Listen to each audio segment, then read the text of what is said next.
1. Good evening, everybody. Welcome to the January 6th City Council meeting. I am Jim Nash.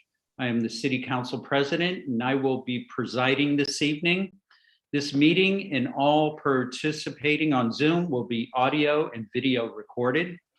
Tonight, we are operating under our new rules, and we will be doing things a little different than in previous meetings. We will first convene the meeting before we take public comment. So bear with us while we convene the meeting. I now call the City Council to order. Laura, can you take the roll call, please? Sure. Councillor Elkins. Present. Councillor Foster. Here. Councillor Gore. Here. Councillor Jarrett. Here. Councillor Labarge. Here. Councillor Maori. Here. Councillor Moulton. He's muted, I believe. Oh. He is indicating he's present. Using the sign for unmute me. Okay. And continuing, Councillor Nash Here. and Councillor Perry. Here and present. Council President, you have a quorum. Thank you. Okay. Next on the agenda is public hearings. We do not have one tonight, so we'll go directly to public comment. If you wish to make a public comment, please use the raised hand feature. This will sound familiar to the folks from before. Thank you, Mayor, for supplying me with this. The raised hand feature is on the bottom menu bar under reactions. If you are calling by phone, you can raise your hand by hitting the number 9. If you are having trouble raising your hand, you may use the chat feature to send a message to me. To ensure equal access, and because of the open meeting law, technical problems such as not being able to raise your hand are the only thing the chat function is used for, and it will only be available during public comment. We cannot accept comment over chat, private chat, or chat only visible on Zoom during a public meeting is antithetical to an open public process, in violation of the council rules for public participation, and violates the spirits and potentially the law of open meeting law. If you want to submit a written public comment, please email to citycouncil@northampton.gov, and it will be sent to all councilors and will be part of the public record. I will unmute each raised hand in the order raised to make a comment. Before you begin, please state your name and your city or town for the public record.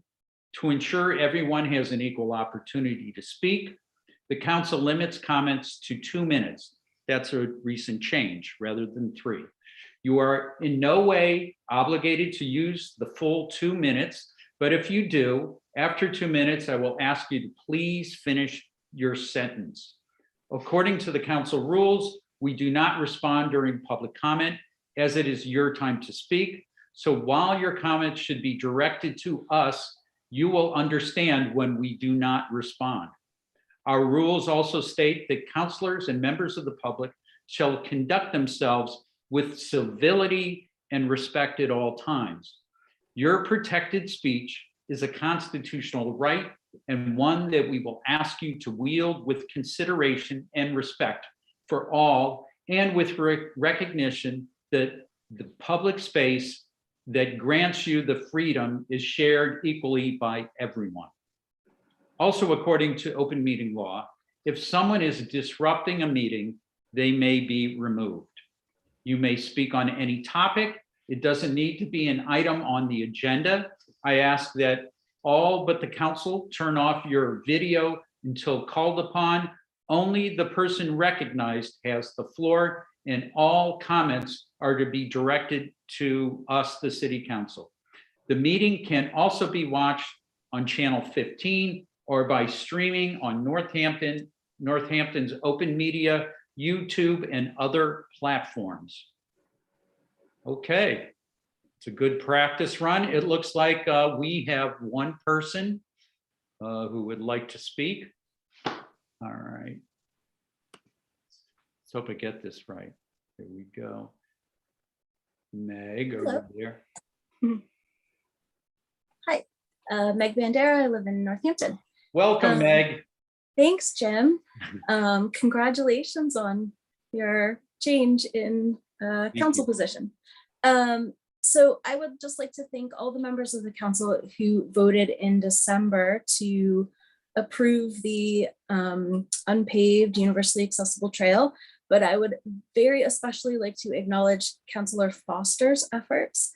Her advocacy was instrumental in making this happen. She went above and beyond, and I just really want to acknowledge and thank her efforts on this. She immediately saw how beneficial this would be to all the residents in Northampton and what a need we had for it. So I'm really appreciative of her effort.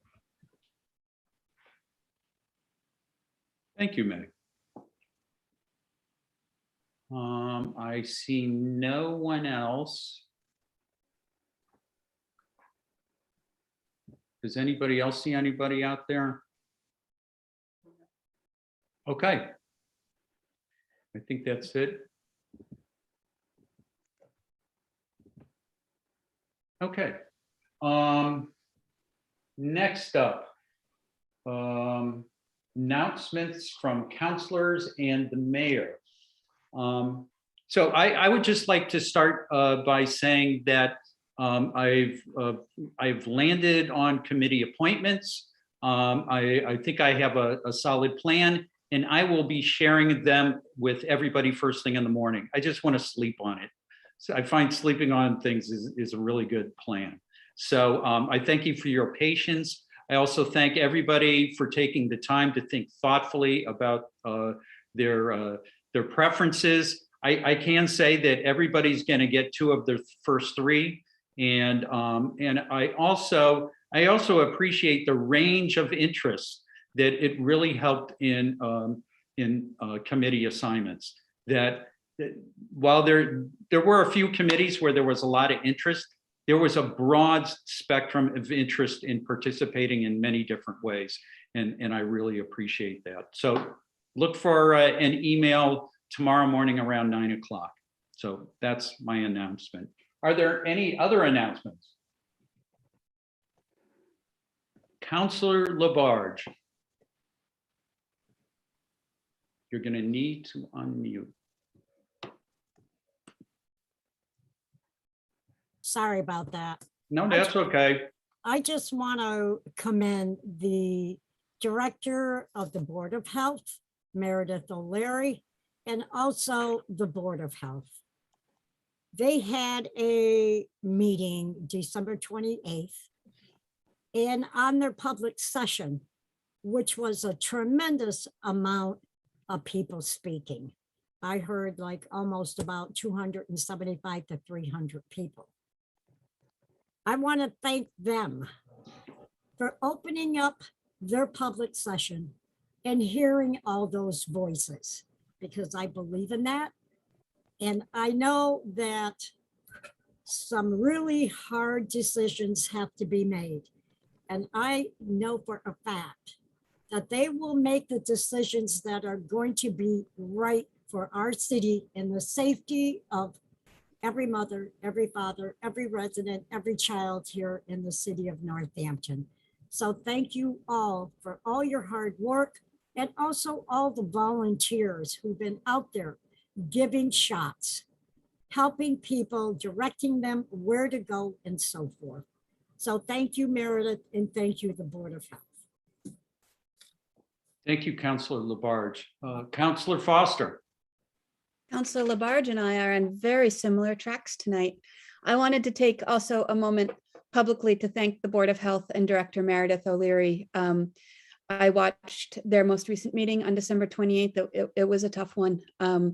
And I don't know if everybody in the city understands the members of the Board of Health are volunteers, and they all have a different frame of expertise that they bring to volunteer on behalf of our city. And I'm incredibly grateful for their work over the last 2 years. They've had to make some really hard decisions and have harder decisions in front of them. And I think it's important to state publicly that as a city councilor, I support their work and what they're doing. At the same time, at their meeting last week, there were public comments that expressed anti-Semitism, as well as some patently false information. And I wanted to stand with the Board of Health. Mayor, thank you for the statement that you released this evening around 5 o'clock, decrying that there is no room in Northampton for that type of speech and for hate symbols and hate speech. And it's a challenge of our remote meeting structure, that it does allow access to the meetings. I did have some constituents who reached out wanting to know if some of those comments were coming from Northampton residents or from outside of Northampton. But I think the important piece is that it happened in a Northampton meeting. It happened here, and it's on us to respond. So Mayor, thank you for your response.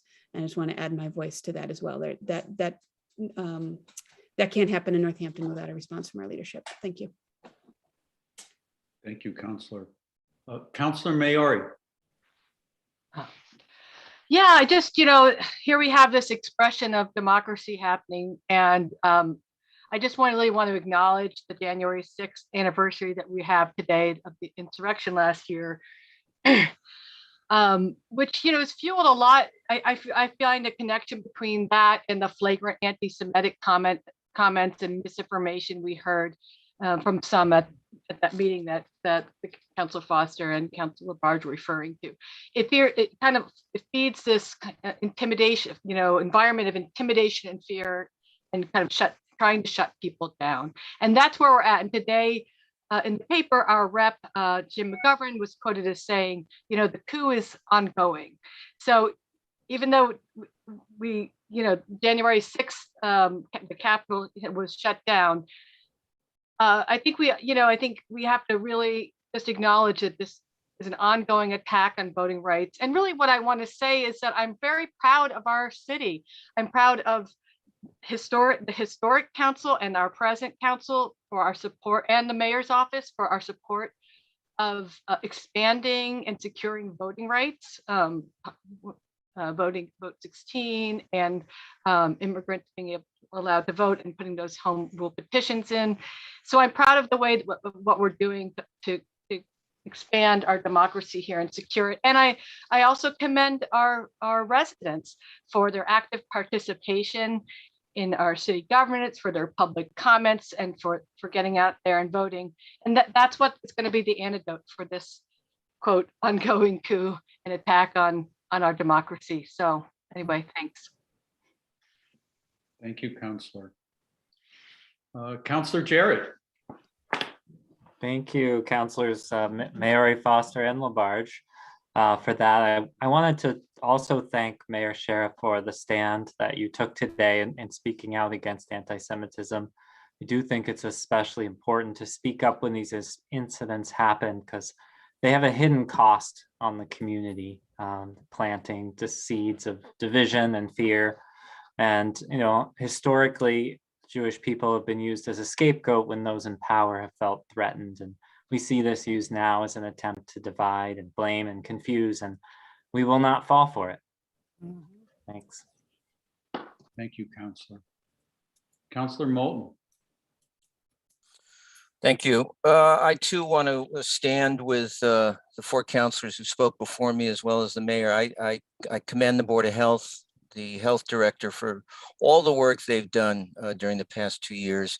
I was at I viewed the Board of Health meeting of December 28th. The anti-Semitism that was expressed was unconscionable and shocking. And the mayor is to be commended for the statement she issued 2 hours ago. I am an ardent supporter of free speech, but that kind of hate speech cannot be tolerated. Thank you, Mayor. The second thing I want to say tonight is I want to make sure all of my colleagues on the council are aware of a very important project that I've been made aware of this week, and that is the proposed redevelopment of the former Northampton nursing home site on Bridge Road.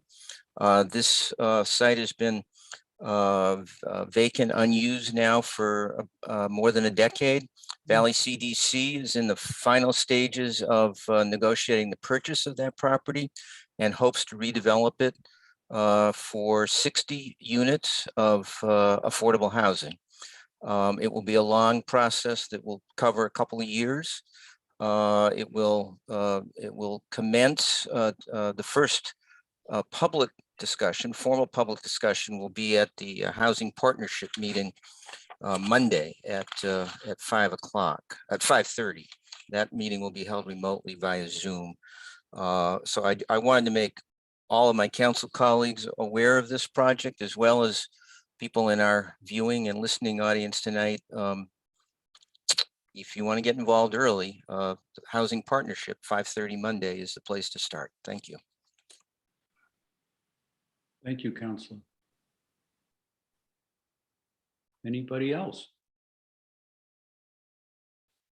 I recognize the mayor. Thank you. Hilariously, I just tried to figure out how to raise my hand for a second and I couldn't. I said it hundreds of times, it felt like. So I panicked and just did this. First of all, thank you all for your comments and for joining me and taking a stand against these sorts of comments that were made. As I think Councilor Moulton just said, we do recognize the importance of free speech and protected speech in a public space, but that does not mean that we can just let comments go by, or that we don't get to then address them and say what we think about them. Just because we can't stop them or censor them doesn't mean that they don't go unanswered. So thank you all for joining me in addressing that. And I just wanted to say that I'm really honored to be with you all this evening and to start this term with this new seated council. I obviously have a great deal of respect and appreciation for the work of the council. And I'm just very much looking forward to working with all of you for Northampton. So thank you. You're welcome. Thank you. Thank you, Mayor. Anybody else? Well, I just wanted to add that, Mayor, I really appreciated your statement. It was clear, it was concise. It said everything that needed to be said, and thank you for making that public. Okay. Next on the agenda. Are there any presentations, Mayor? None this evening. Okay. Which brings us to the consent agenda. On the consent agenda, we have the minutes of December 16th. Laura, wasn't there a finance committee? Oh, those minutes are going to go to finance committee, correct? That's correct. Okay, thank you. So these are the only minutes that we need to consider. So can I have a motion to approve these minutes, approve the consent agenda? I'll make a motion to approve the consent agenda. Thank you, Counselor. Do I have a second? Second. Who was that? Was that Counselor Maori? I think Counselor Foster maybe got there first. It was both of us. You could give it to You know, Council. it's like the lights blink up for the different, Hollywood squares here. So, okay, so let's go with Counselor Foster then. Thank you. There's no discussion, so. Counselor Nash, just a point of order. Yes, People should have the opportunity to remove any item from the oh, that's true. This consent is- agenda so that we could discuss it, and I don't think that was asked. Okay, thank you. I appreciate that. Is there any request for removal? Okay, let's proceed with the roll call. Counselor Elkins, Yes. Counselor Foster, Yes. Counselor Gore, Yes. Counselor Jarrett, Yes. Counselor Labarge, Yes. Counselor Maori, Yes. Counselor Moulton, Yes. Counselor Nash, Yes, and Counselor Perry. Yes. okay, the consent agenda passes. We are now on to section 8, financial orders. here, I'll read this. Rule 26111. I think a counselor wants to redo the numbering system. We will talk after the meeting. Let's see, financial orders will be introduced and discussed at a full city council meeting and referred to either the consent agenda of a future meeting or the finance committee for more public input, discussion, and recommendation. I just wanted to read that to kind of frame how we're going to be handling these financial orders tonight.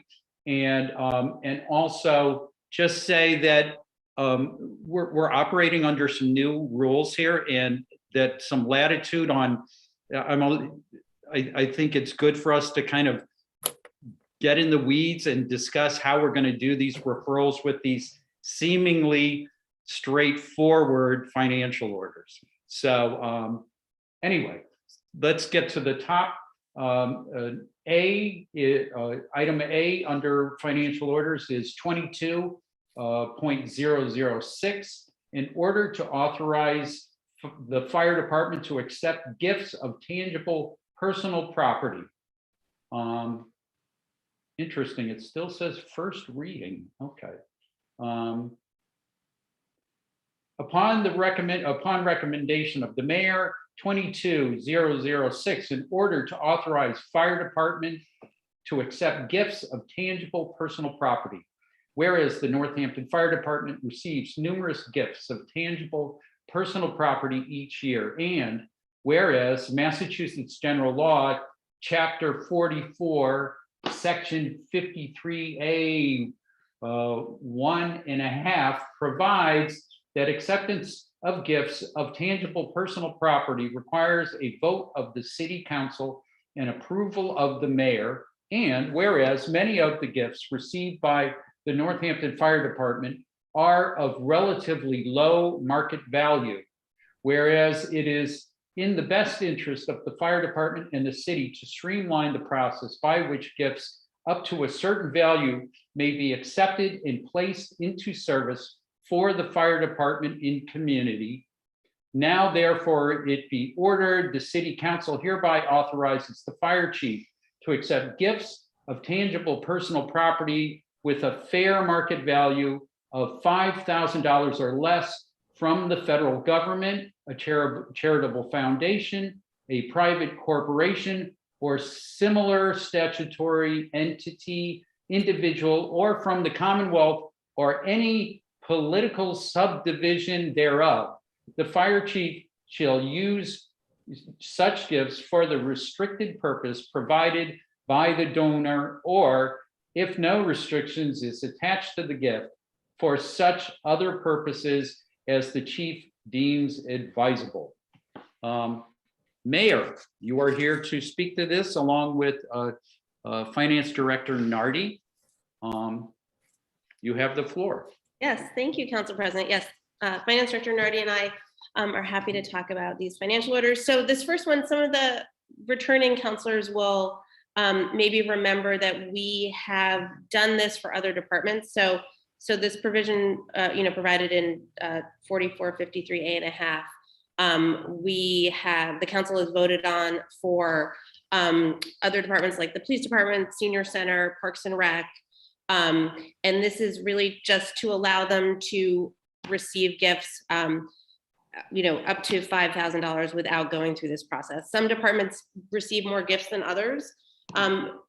What has prompted this right now, one is it seemed that we thought the fire department, we'd already passed this for them, but it turns out we hadn't.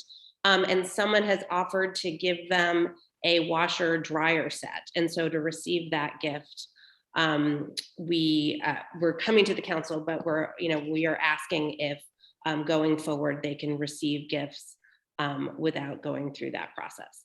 So again, we've done this for many departments, and we would just like to add the fire department to that list. Thank you. Counselors, any questions? No.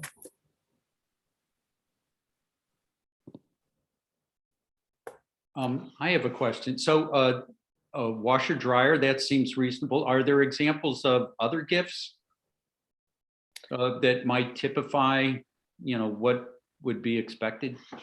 For the fire department or for? Well, something or in else? general, I guess, for other departments, I mean, maybe Director Nardi has ideas for Parks and Rec. I'm sure they get sports equipment, things like that. But please, Director Nardi, do you have some examples ready? So just when I went back and researched, I saw somebody donated a refrigerator for the employee lounge of the fire department. So things like that, a microwave, it could be, things to outfit the employee spaces to support the work that they do. Okay, thank you. Okay, counselors. Move referral to the consent agenda.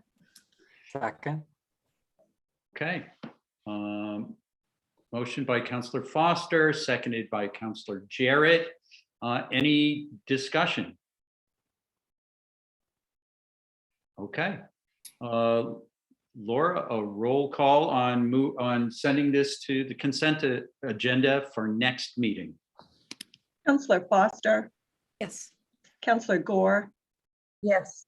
Counselor Jarrett, Yes. Counselor Labarge, Yes. Counselor Maori, Counselor Maori, I think she got muted. Yes.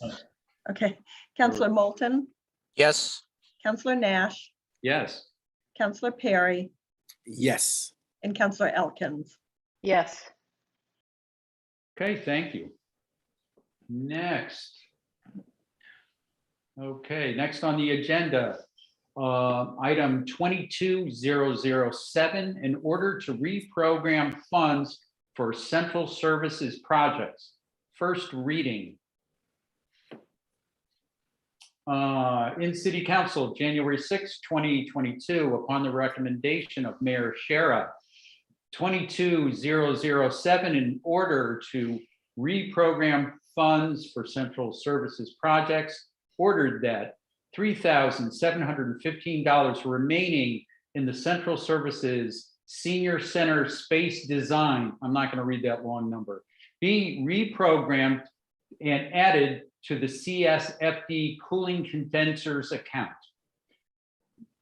Also, $4,500 remaining in the CS Senior Center Space Design account be reprogrammed and added to the CS Senior Center Repairs / Paint account.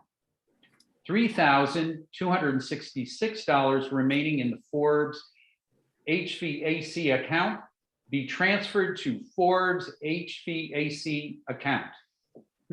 Okay, Mayor, looks like we're moving things from the same account to the other.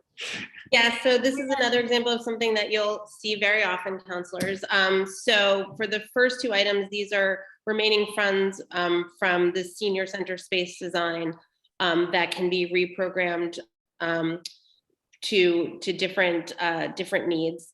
And then this last one is from Forbes HVAC work, and they're working on a new project for the basement in the children's section. They're trying to do some work with that system down there for better air circulation.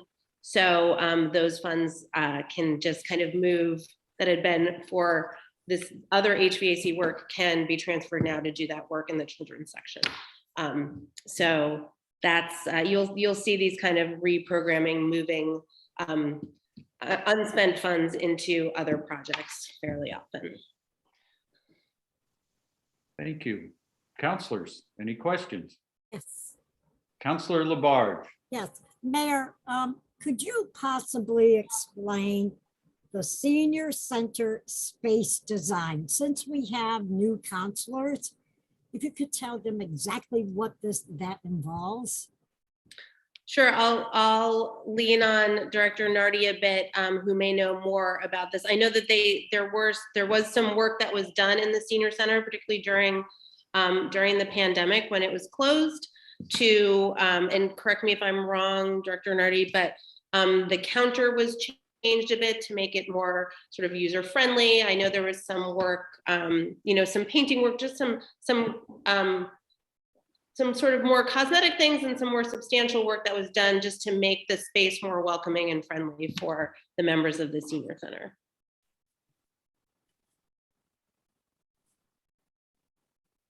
Dr. Nardi, I don't know if you have anything to add to that or if I encapsulated it well. I don't. I think you did exactly captured it, as you said. And I apologize. Good evening, everyone. For those who don't know me, I am Charlene Nardi, the finance director for the city. So yes, you captured it well. Thanks. Thank you.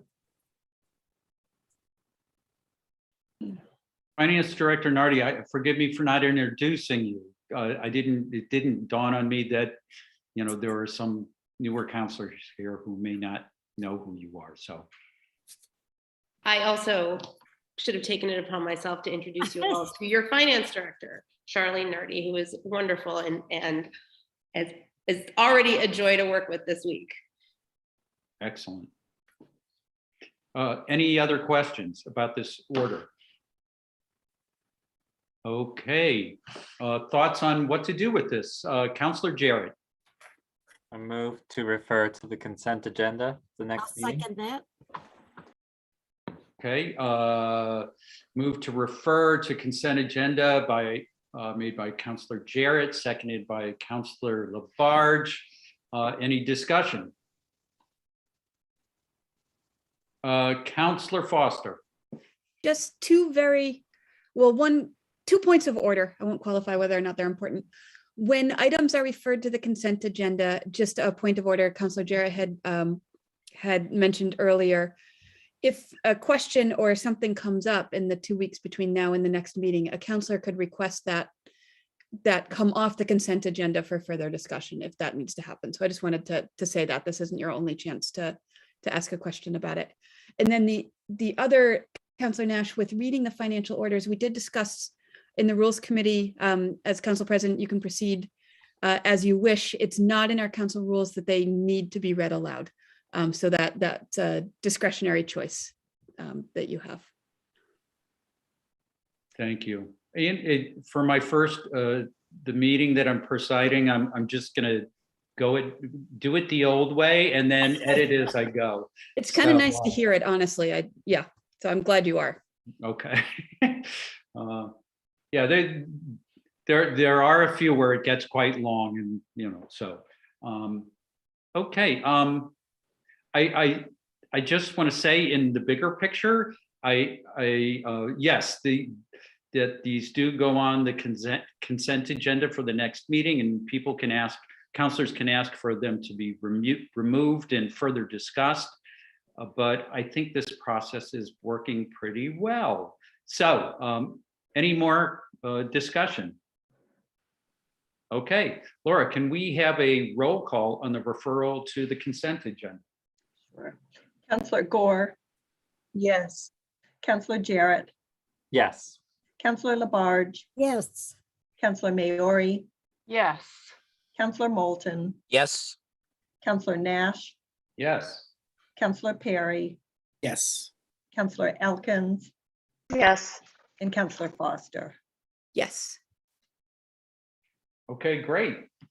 Next on the agenda, 22.008, in order to appropriate free cash to NPS, Northampton Pupil Services, for federal foster care transportation reimbursement.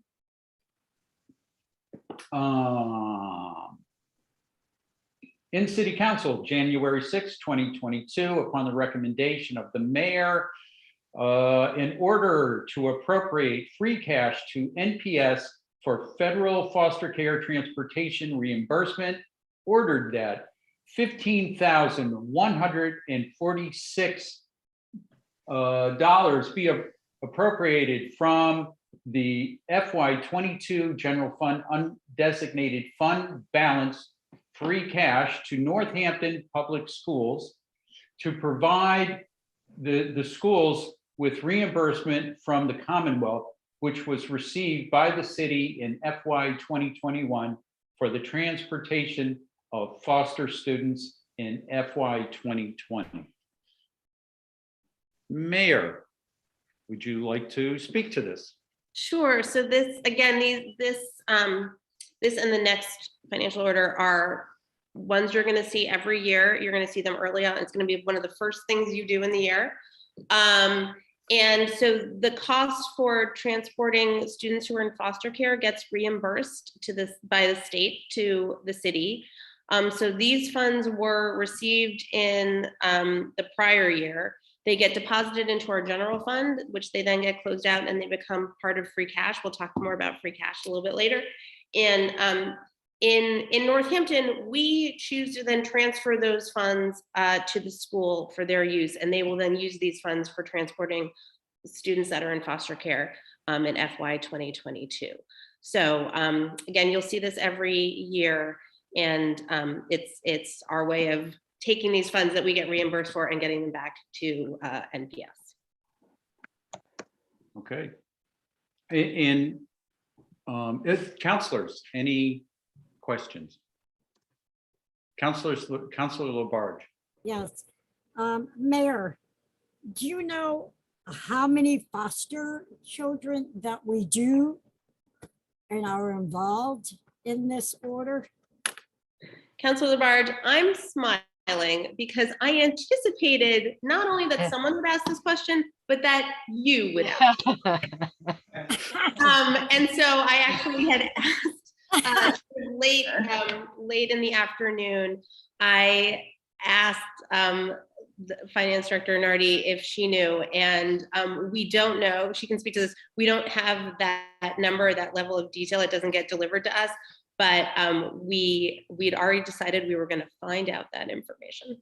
Thank you, dearly. You can tell we have a long working relationship. I know. Very sweet. Counselors, any other questions? Counselor Moulton. It's not unusual for there to be this 2-year lag. We're actually talking about spending that was done 2 fiscal years ago. The reimbursement was received 1 fiscal year ago, and now it's being handed off in this fiscal year. That's the normal way the state works. That is, Director Nardi, can you speak to that more? Yeah, that is, it's a good question because it is 2 years behind, but whenever we get state reimbursement for this, especially when it's related to the schools, the school year ends, and then June 30th comes, that information is calculated, it's sent off to the state. Then the state goes through their process. They send us the money in FY 2021, and we may get it mid-year. We may have gotten this money like 8 months before June 30th, 2021, but we need to wait for free cash, which we were going to talk about a little later. Our fiscal year ends on June 30th, and at that point, we take free cash, everything, we figure out what our free cash is, and it becomes certified by the state in November. So it's not necessarily taking that long. It's more like the fiscal years need to end in order to get the data, and then we need to wait for that money to show up in our free cash in order to be able to give it back. So it is not uncommon that you will see it. It's from work in 2020, we receive it in 21, we're able to give it back in 22. Thank you. Any other questions? Mayor, you're planning to explain free cash to us all. I think it's good. It's not money that's growing on a tree somewhere, or It's everybody's favorite term. That's just never quite as exciting as it really sounds. don't. Although, I mean, it's great, but it's not as exciting as it sounds. Yes, I had asked when we get down to the transfer, which is I think the last financial order. I had asked Director Nardi if she would sort of give an explanation of undesignated fund balance or free cash for the new counselors. Sounds great. Any further discussion on this financial order? Okay, do I have a motion? Yes, I'd like to make a motion to move to the consent agenda. Second. Okay, let's see. It was motion made by Councilor Labarge, seconded by Councilor Elkins. Any further discussion? Okay, Laura, roll call, please. Councilor Jarrett, Yes. Councilor Labarge, Yes. Councilor Maori, Yes. Councilor Moulton, Yes. Councilor Nash, Yes. Counselor Perry, Yes. Counselor Elkins, Yes. Counselor Foster, Yes. and Counselor Gore. Yes. Okay. That goes to the consent agenda, next meeting. Item D, 22.009, in order to appropriate free cash to NP, did I do this one? No, that, I'm making sure, yeah. NPS for McKinney-Vento transportation reimbursement. In City Council, January 6, 2022, upon the recommendation of the mayor. Item 22.009, in order to appropriate free cash to NPS for McKinney-Vento transportation reimbursement. Ordered that $16,222.71 be appropriated from the FY 2022 general fund undesignated fund balance, free cash, to Northampton Public Schools to provide the schools with the reimbursement from the Commonwealth, which was received by the city in fiscal year 2021 for the transportation of homeless students in fiscal year 2020. Such reimbursement being known as McKinney-Vento transportation reimbursement. Mayor. So very similar to the foster care transportation. We have students in our Northampton Public Schools who are houseless, and we make sure that they have transportation to get to school, and then that gets reimbursed by the state, and that fund is called the McKinney-Vento fund. And so this is the same process where we're now being reimbursed by the state, and we are going to transfer these funds back to the Northampton Public Schools for the transportation of our students who are houseless. Someday, hopefully, it would be ideal if we had no students who are houseless and we wouldn't need to use these funds. But unfortunately, we do, as we know, have a community who is. And so we make sure that we provide transportation. And thankfully, this is one of the things that the state does reimburse for. Thank you. Thank you, Mayor. Councillor Foster.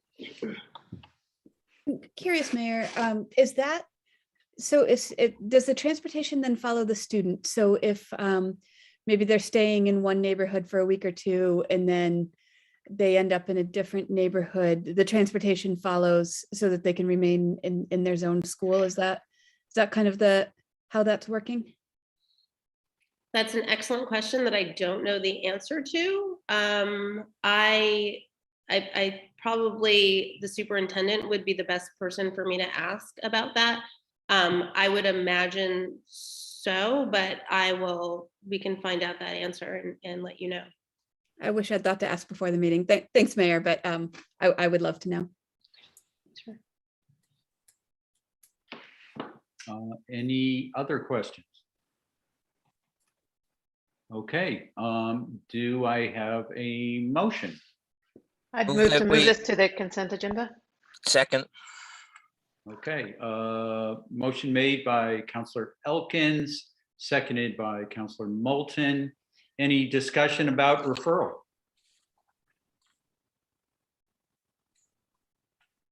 I just had a thought, Mayor, that the information requested by Counselor Foster, being sent in an email to council before the next meeting would probably answer that question, and we can just move forward.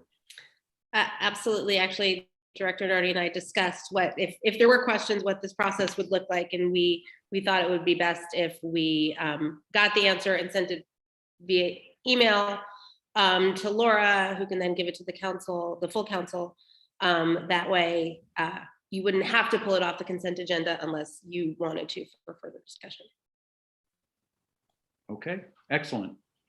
All right, so we have a motion on the floor. Any more discussion? Counselor Foster. Just actually, that was a question I asked, and it would be great to know, not in support of the financial order. I'm fine with it being on the consent agenda, and that it was just information of wanting to understand more broadly how it worked. Thank you. Oh, okay, sure. Well, and so we can try and get that, we'll try and get that information before the next meeting anyway, but I appreciate the clarification. Thank you. Okay, any more discussion? Roll call, Laura. Counselor Labarge, Yes. Counselor Maori, Yes. Counselor Nash, Yes. I'm sorry, Counselor Moulton, sorry about that. Yes. Counselor Perry, Yes. Counselor Elkins, Yes. Counselor Foster, Yes. Counselor Gore, Yes. and Counselor Jarrett. Yes. All right, thank you, Laura. Laura, I didn't blink when you went out of order because I'm so used to going after Counselor Maori. All right, item E, 22.010. In order to appropriate free cash for furniture and acoustical panels. Let's see, in City Council, January 6, 2022, upon the recommendation of the mayor, 22.010, in order to appropriate free cash for furniture and acoustical panels. Ordered that $7,829.53 be appropriated from the fiscal year 22 general fund undesignated fund balance free cash to capital project. I'm not going to read that number, to purchase furniture and acoustical panels for the senior center. These funds represent the balance in the fiscal year 2021 formula grant provided by the Executive Office of Elder Affairs, which were closed out to the general fund on 6/30/2021. Mayor. Okay, so again, this is a transfer of sort of remaining funds from an annual grant and the grants from the Executive Office of Elder Affairs. And so these funds will be reprogrammed or could be used for furniture, acoustical panels, which I guess is a need that's been identified by the senior center. Director Nardi, I don't know if you have any more information about their choice of what they want to do with it, but that's I believe that's what the need that they have felt, and so these funds can be used for that. Councillor Labarge. Yes, thank you. I think, Mayor, on this order, it does state to purchase furniture and acoustic panels. Weren't they doing a fundraiser sometime last year for furniture for the senior center? I don't know, but I remember something about furniture at the senior center. When you walk in where the reception office is, all that furniture there, they were replacing that. That's why I was wondering if to purchase furniture, if it was for that room.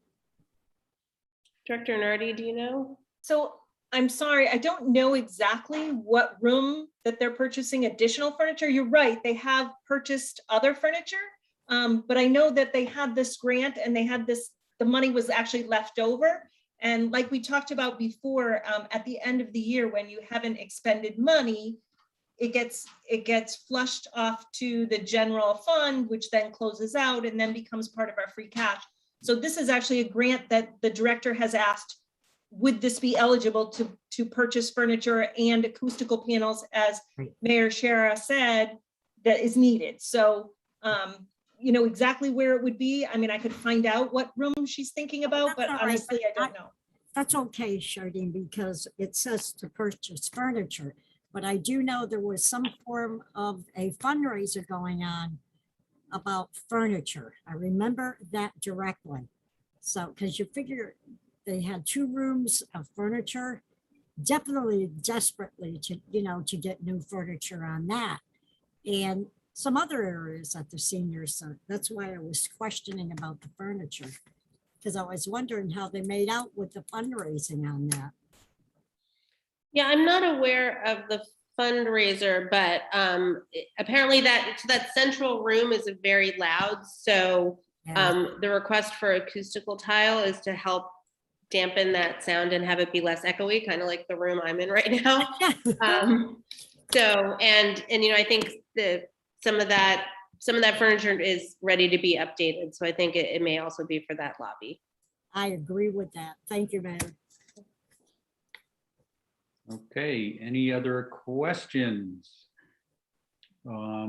Is there a motion? Yes, I'd like to make a motion to send this to the consent agenda. Second. So motion made by Councillor Labarge, seconded by Councillor Gore. Any discussion? Okay, roll call, please, Laura. Counselor Maori, Yes. Counselor Moulton, Yes. Counselor Nash, Yes. Counselor Perry, Yes. Counselor Elkins, Yes. Counselor Foster, Yes. Counselor Gore, Yes. and Counselor Jarrett, Yes. and Counselor Labarge. Yes. Okay, that's off to the consent agenda. Item F, 22.111, in order to appropriate 1.5 million free cash to various stabilization accounts. All right, I'm going to do a little amending here. It's ordered that 1,500,000 be appropriated from the fiscal year 22 general fund undesignated fund balance free cash to the following accounts: 500,000 to capital stabilization fund, 500,000 to stabilization fund, 500,000 to fiscal stability stabilization fund. Mayor. Yes, so it's been the city's practice and policy, which I have said that I intend to continue to maintain our stabilization accounts. And one way that we do this annually is to take a portion of the undesignated fund balance or free cash and transfer it into those three stabilization accounts. So you see those $500,000 into each. So again, this is an annual request. So this is where I've asked Finance Director Nardi to explain free cash a little bit more, and maybe she can give a quick overview of the stabilization funds as well. Great. Finance Director Nardi, you have the floor. Thank you. So yeah, so most of us, excuse me, I apologize. So most of us run our life on the calendar year, but as you know, the city operates on the fiscal year, which begins in July 1st and it ends on June 30th of every year. So free cash is actually, it's excess and unanticipated revenue that we get from the previous budget year. And it's really generated in two ways. It can be generated because what we budgeted for revenues, we received more revenue than anticipated. So for instance, think of any revenue fund, meals tax. We budget, say $500,000 we're gonna get, but everybody's going out. This is in our vision for the future. Everybody's going out, we're enjoying each other's company and we're eating out a lot. So we bring in more than $500,000. The difference between what we budgeted and what we received is excess revenue. That becomes the next year's free cash. The second way that we can generate free cash is also by budget lines that are underspent. So one that I think about a lot is that's dependent on the weather is the snow and ice line. We could budget an amount of money anticipating an average snow and ice year, but maybe it's a warm year. And so we have less snow and ice, that's everyone's dream. Then we save money on that budget line. And that actually then gets closed out to the general fund and becomes part of our free cash. So those are the main two ways we create free cash. And I don't know if Mayor Sherrill, you want me to talk a little bit about how we use that? Certainly. I'll just note that particularly for the parents that are on right now, it's already been called a snow day for tomorrow. So we know that amount of is not going to be saved from snow and ice. But yes, please. Sorry. That was just Thanks, me too. So thank you. Yes, I will mute so you don't hear the swearing. So because free cash is one of our reserves, but it's unreliable. We can't say how much free cash we're going to get because we certainly don't count on it. So we want to use free cash for items that are one-time expenses. So, you know, you're not going to put it towards a revenue, a line that you need every year. You're not going to put it towards someone's salary. You're not going to put it towards an expense line you're going to have year after year after year. But you can use it, and we do use it for like the items that you've already voted for, like a project. It's a one-time project and that supports it. So buying a vehicle or the projects you just voted. The other way is through this process that we've asked for you tonight, which is an annual process. We use free cash to support our other reserve accounts, and we have stabilization accounts, specifically the Capital Stabilization Fund, which we use. We put money aside to make sure that we're taking care of our infrastructure within the city, that we're doing big major renovation and updates as needed, that we're purchasing new vehicles, that we're achieving our goals, like the energy goals that we set, so we can use our funds for capital projects. And then we also have our regular stabilization fund. Now that one's a little bit different. That can be helped, you know, for any emergency. It's generally large emergencies that the city did not plan on. We don't like those, but we do want to make sure we have reserves to address any issues.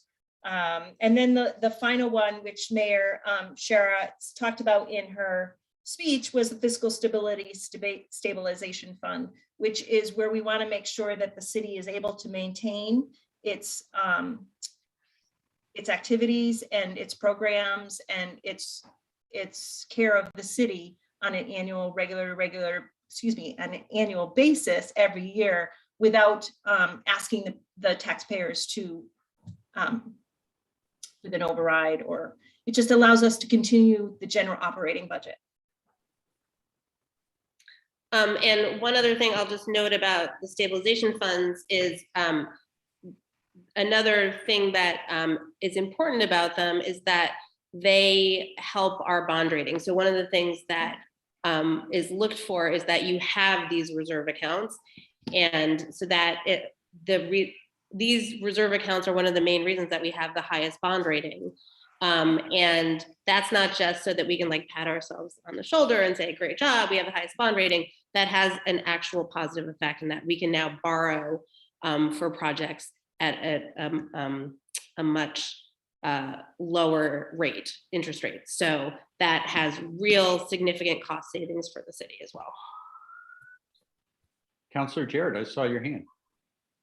Thanks. Director Nardi, could you explain which funds we drew from in 2021, fiscal year 2021? Because was that from the Fiscal Stabilization Fund in order to not? Yeah. Okay. So that's an example. Because of the COVID emergency, we needed to draw from that fund. Right. Because revenues were expected to be much lower, which they were, we did draw from the Fiscal Stability Fund in order to support the general budget. Councillor Maori. Yeah, so Director Nardi, in the same scenario you were talking about around ice and snow, and the opposite way, say we had a crazy year and we spent much more, where would that money draw from, and would it be specific to that's the DPW? So if there's another expense that we drew that was higher, it would draw from somewhere else, or could you explain that? So yes, if we overspent, actually the winter budget line, snow and ice, is really the only budget line you're legally allowed to overspend. But any budget line that is over, we use free cash. Again, an order would come in front of the council for you to make that transfer, again, from free cash to cover that expense above the budget. At the next fiscal point, or at the moment, or? So no, for instance, assuming that we're going to continue the same schedule that has been with the previous finance director and mayor, I will be making a revenue and budget report to you, a quarterly report at the next meeting. And at that time, I may be seeing that some budgets are coming close to being over or have been overspent for some unforeseen emergency. And I would bring an order to the council with the mayor's recommendation and approval, asking you to make that transfer. So I, off the top of my head, so a lot of times it's like insurance. In particular, was looking today. Insurance is really tough to budget for because the way our budget works, we really don't have solid numbers. So we may be off. So I may have to bring an order to you for like $2,000, $3,000 because that insurance line was more than we budgeted for. And it would be from free cash. Thank you. Generally, we try and have a healthy amount, we try and anticipate and make sure that that doesn't happen often, but there are some items that are harder to estimate. So Counselor Labarge and then Counselor Moulton. No, I'm all set. The mayor just stated what I had concerns okay, about. great. Thank you. Counselor Moulton. Thank you. Director Nardi, what will be the total amounts in those three funds if the $500,000 added to each? I apologize, Counselor. I should have had those numbers for you, and I'm happy to provide them in the email when I send everything else out. I do have them, in my desk, but I should have written them down and had it prepared for you, but I will send them to you. Thanks.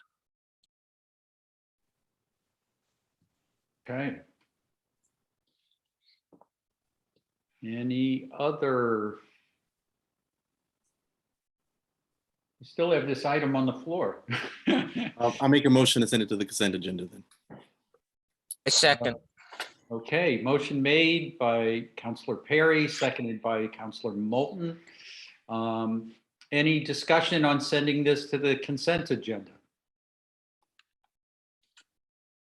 Okay, I'd just like to thank the mayor and Director Nardi for all of that discussion of free cash. And I think the more we talk about it, the more we understand it. And I'm looking forward to, the information you're going to send us, as well as the financial meeting that we're going to get, I think, in early February. So thank you. Okay, roll call, please. Counselor Moulton, Yes. Counselor Nash, Yes. Counselor Perry, Yes.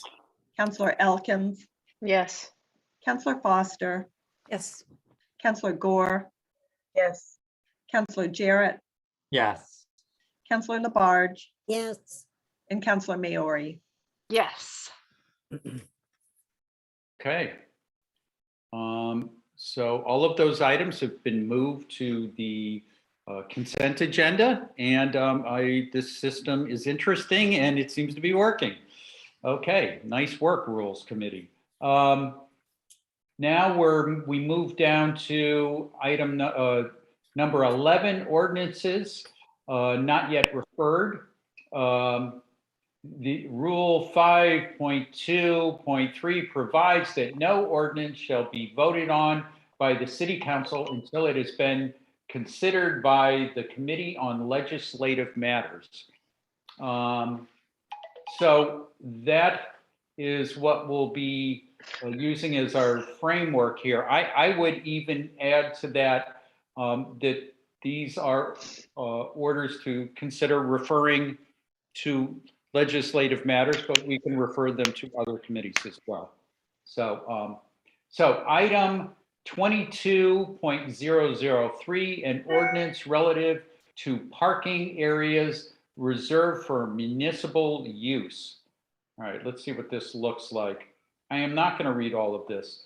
I think the important change here has to do with item E. The roundhouse lot behind the municipal building shall have 10 spaces reserved for municipal use. And that I think both Councillor Foster and I could speak to this this item if people would like. Councillor Foster, you want to give it a shot?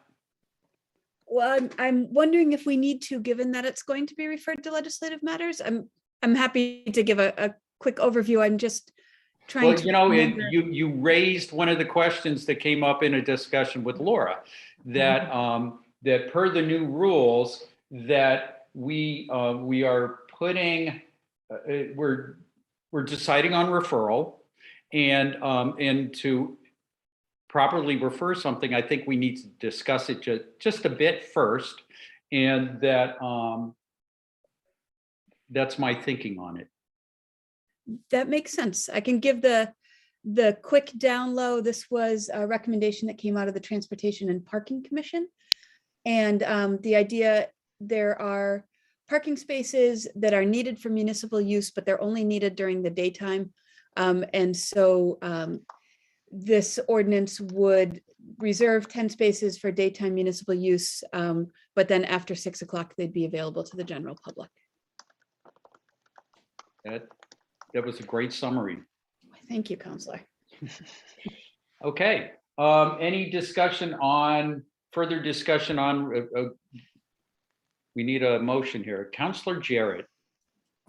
Yeah, well, before we do the motion, yeah, I did just want to say the reminder that we will just have one vote on these when they come back to us. And, you know, as you mentioned in that were with the change to section 5.5, which is the matters requiring 2 readings, we are allowed to have a full discussion now if we wish, but we can't vote on it. So I don't want to have any more of a discussion, but I just wanted to make sure that that was very clear. And then I will move to refer this to legislative matters. I'll second that. Okay, motion made by Counselor Jarrett, seconded by Counselor Labarge. Any further discussion? Counselor Moulton. Yes, are these spaces in the roundhouse lot going to be designated for specific departments, or are they for general municipal employees? I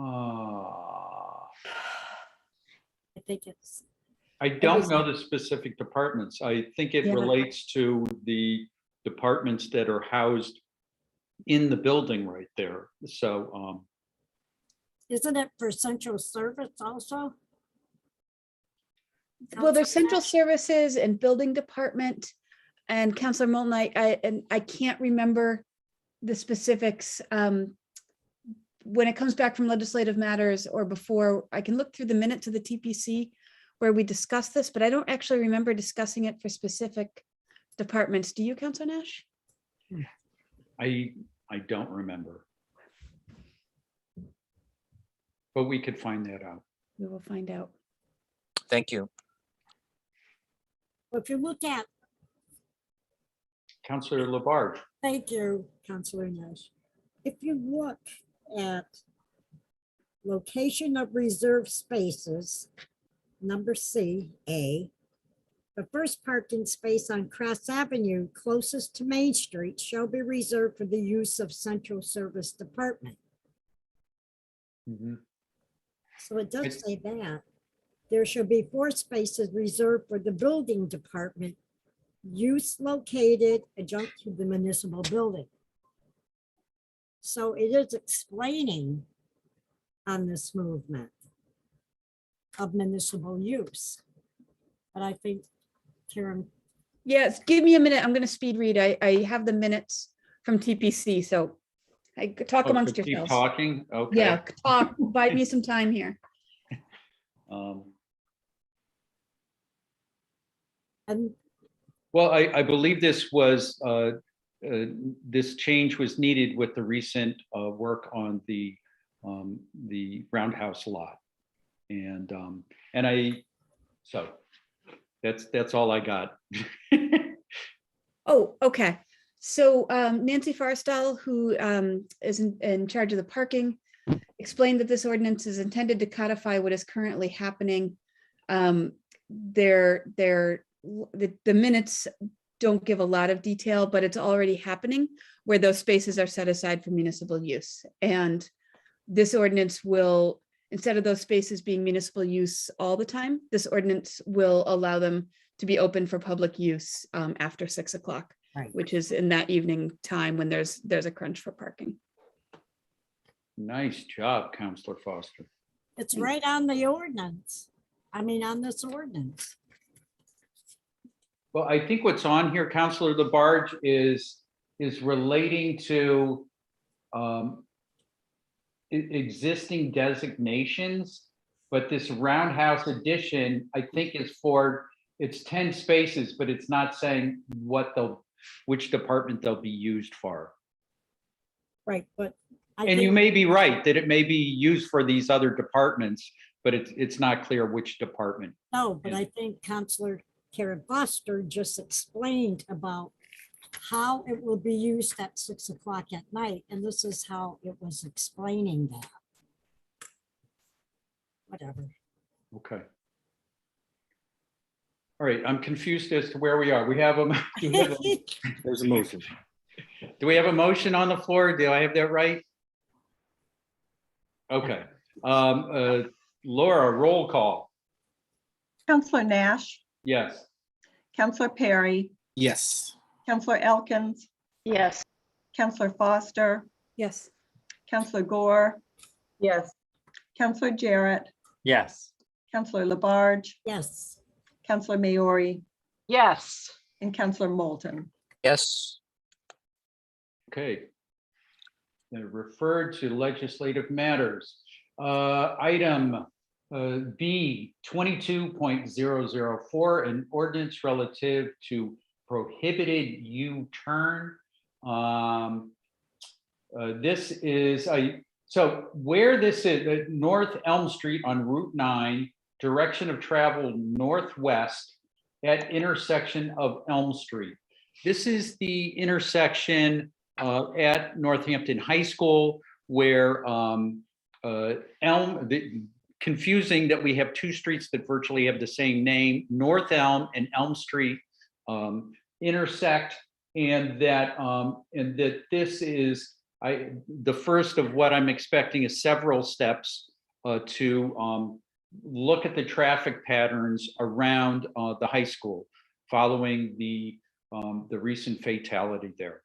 So it's basically saying as you're heading towards Florence, that as you come to the intersection, you can't take a U-turn to head back down North Elm towards town. That is what this item is. Counselor Jarrett?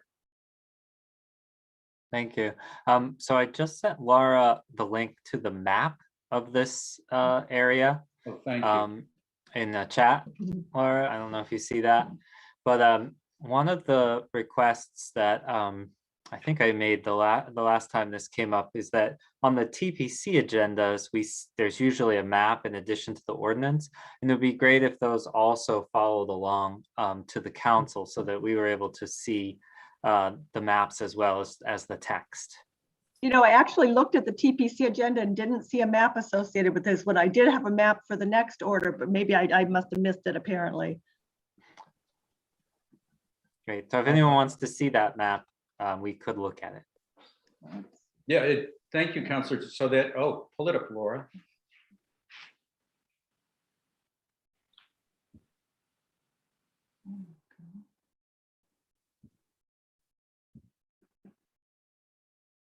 So this is, I'll describe it. This is the North Elm Street heading towards Florence.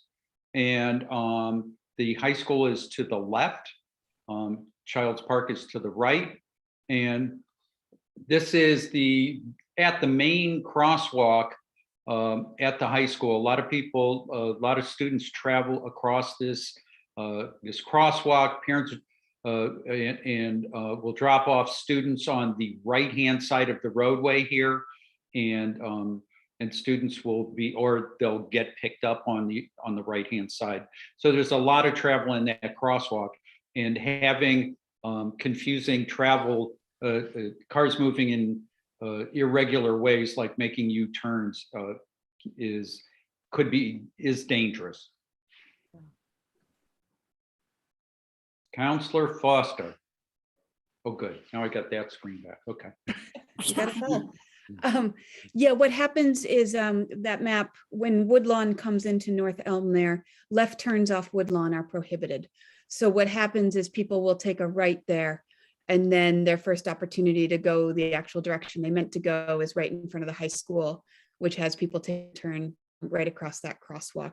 So this is something that Megan Peck with the Northampton High School PTO had done an extensive survey of families using the high school to kind of get a sense of perceptions from families using the high school. And then Councilor Jarrett and Mary and I were able to spread that out to our wards as well, which converge in there to get more feedback from people using that intersection regularly. And Director LaScalia from DPW did quite a bit of work, to look through there and changes that can be made sooner than later. This is one that she brought forth to TPC that received a positive recommendation from TPC. Counselor Gore. So my question is, if you're not allowed to make a left turn at that Woodlawn intersection, the only other place to do a U-turn is right there. Where would people go to turn around when they go right? Counselor Foster. Councilor Gore, there's not a great answer to that question. And I will admit to more times than I would like to say publicly, having been caught on Woodlawn wanting to make a left and making a right instead. I've not made a U-turn there. I'm going to say that publicly.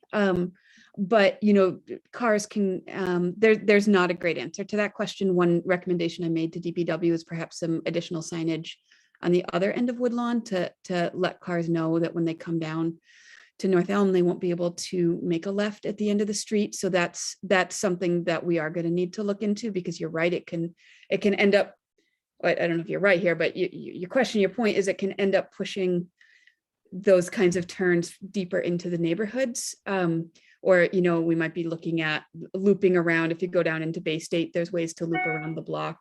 It's a little bit out of the way. So any challenge is going to have an impact on the surrounding streets there as well. But this will at least address the immediate safety issue of the crosswalk there in front of the high school. Counselor Jarrett. In And this then Counselor particular case, the motorists could just continue a little bit further, and then there's an island that ends and could make a U-turn there. And at that point, there is no crosswalk, so there isn't as much of a conflict. It is visible on the map if we want to see that again, but essentially it's just a little bit further down the street than that U-turn could be made. Thank you. Counselor Labarge, did you have your hand up? Yeah. Councilor Foster, maybe you could explain this for me. You come out of Woodlawn, everybody I know take a right. And I see the crosswalk on the picture that was being shown. And people take a left. And they go down, come around by the high school and come down the hill. So they're not going to be able to do that? I want to make sure I'm understanding. You're saying, could you ask me one more time, Councilor Labarge? My brain scrambled. Pardon? Could you ask that one more time? My Sure. wires crossed in my brain a little bit. Okay, coming out of Woodlawn, take a right. Then you see the crosswalk on that mapping we just saw.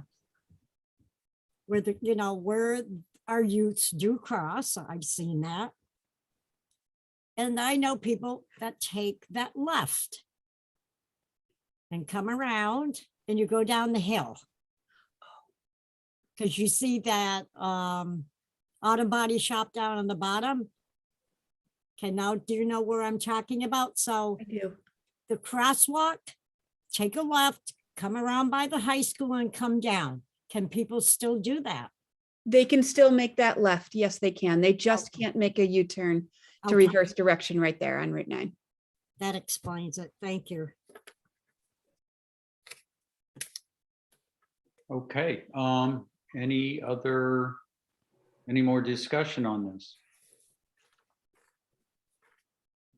I want to say that also this this item came out of the TPC, and while I don't think there were a lot of people in that particular meeting, that I think a lot of people were aware that the topic of travel at the high school would be on the agenda for that meeting. Uh-huh. And I just want to say that as we might consider it, that was there enough outreach around this particular item before we refer it to legislative matters? Counselor Maori had her hand up. I just wanted to. Oh, Counselor Mayor. Okay, I just wanted to make just a point of clarification when we were talking about attaching documents to the agenda. That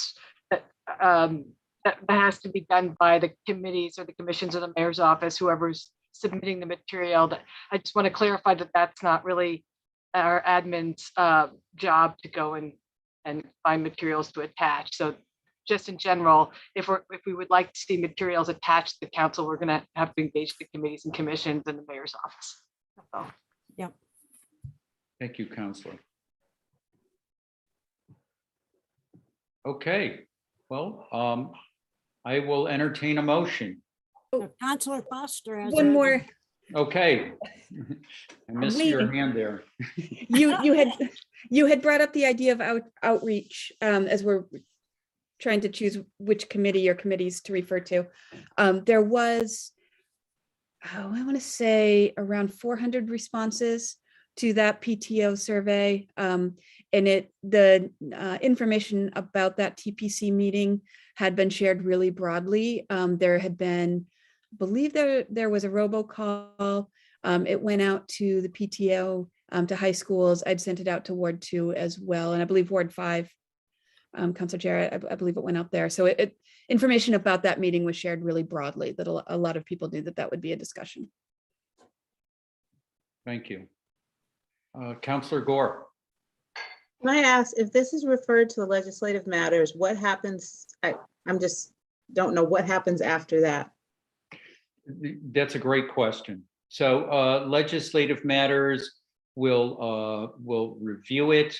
And my hope is that legislative matters will be reviewing it for the way that, to make sure that it's ready for council for us to vote on it. Although I'm looking at this and it looks like it's pretty much ready to vote on right now, but that further outreach could happen there. The residents can go to legislative matters and speak to it there as well. Right. Councilor Maori. Yeah, I was just going to add, and then what will happen is legislative matters will make a recommendation, either positive, negative, or neutral, back to full council. Then it will come back to full council, and then we will vote to finalize and bring it to life or not. So the role of legislative matters is to recommend to full council around any ordinance. Thank you, Councilor. Okay. Any other questions?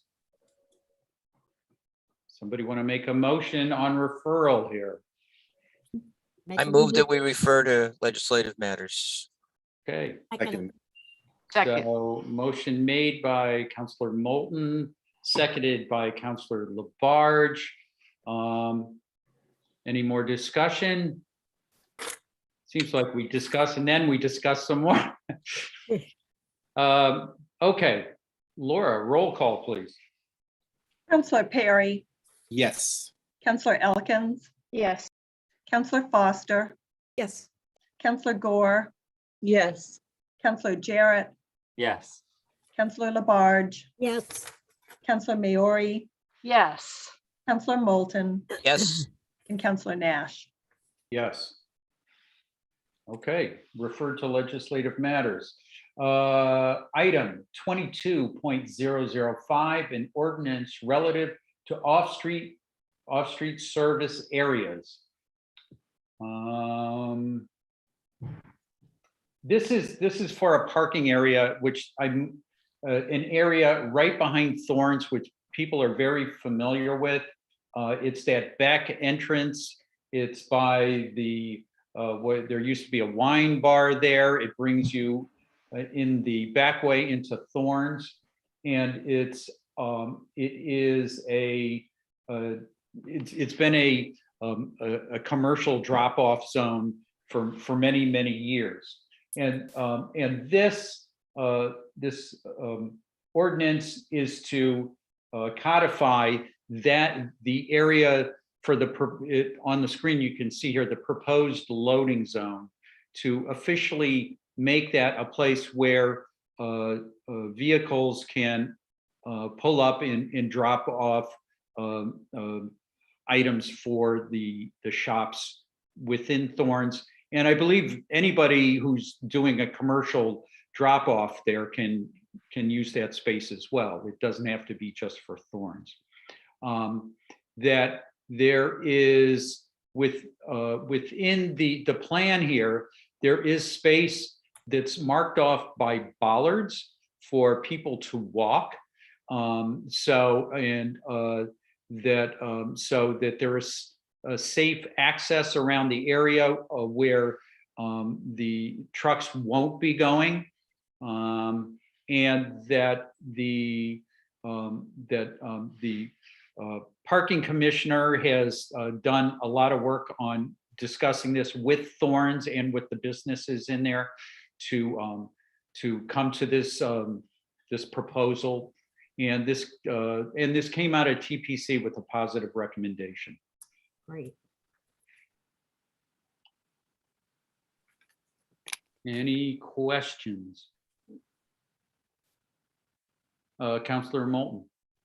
Yes, this has been used in practice as a loading drop-off zone, as you said in the past. By codifying this in an ordinance, is this going to have any impact on the Tuesday Farmers Market? I don't think they use this area. Do other councilors have thoughts on that? I would think that for the Tuesday market, if there are businesses who are participating and need to actually park somewhere where they offload some of their wares and their equipment, they can park in this area. So, Councilor Jarrett. I had always assumed that this was the property of Thorns Marketplace. And it's good to know that, well, it actually isn't, and that it's open for more loading and unloading than just for Thorns. And yeah, I agree that Tuesday Market folks might be able to use that as well, because they use the area, but they only set up to the area to the south. Did I see another hand? That, Councilor Perry. that was me, and I was going to say the same thing. I don't think Councilor Moulton, it will hinder anyone because they use it. I think, as Councilor Nash said, it would only help people have a space, because I think most people thought that they were not allowed to park there. So, Thank you. Okay. Any more discussion? Okay. I think we need a motion on to refer to legislative matters. Move referral to legislative matters? second. Okay, motion made by Councilor Foster. Who was the second? I don't know. Councilor two of us Perry? at the same time. Sure. I'll Let's second. go with Councilor Perry. All right. Any further discussion? Okay, roll call. Councillor Elkins, Yes. Councillor Foster, Yes. Councillor Gore, Yes. Councillor Jarrett, Yes. Councillor Labarge, Yes. Councillor Maori, Yes. Councillor Moulton, Yes. Councillor Nash, Yes. and Councillor Perry. Yes. Okay. Ordinance, resolution, information regarding new business. The only thing I'll say about new business is to Councilor Jarrett. I spoke with the city solicitor today, and we're going to do set up a Zoom between the three of us to talk about new business to figure out what it is. And now we're on to item number 16 for a motion to adjourn. Move to adjourn. Okay. Second, Okay, so motion by Counselor Labarge, seconded by Counselor Maori. Laura, could we get a roll call? Counselor Foster, Yes. Counselor Gore, Yes. Counselor Jarrett, Yes. Counselor Labarge, Yes. Counselor Maori, yes. Counselor Moulton, Yes. Counselor Nash, Yes. Counselor Perry, Yes. and Counselor Elkins. Yes. Okay, Thank you all. we are Yeah. adjourned. Thank you, everybody. 8:30, the new rules rock. Thank you. Yeah, Thank 8:30. I Thank haven't you. seen 8:30 in like a long time. We did it.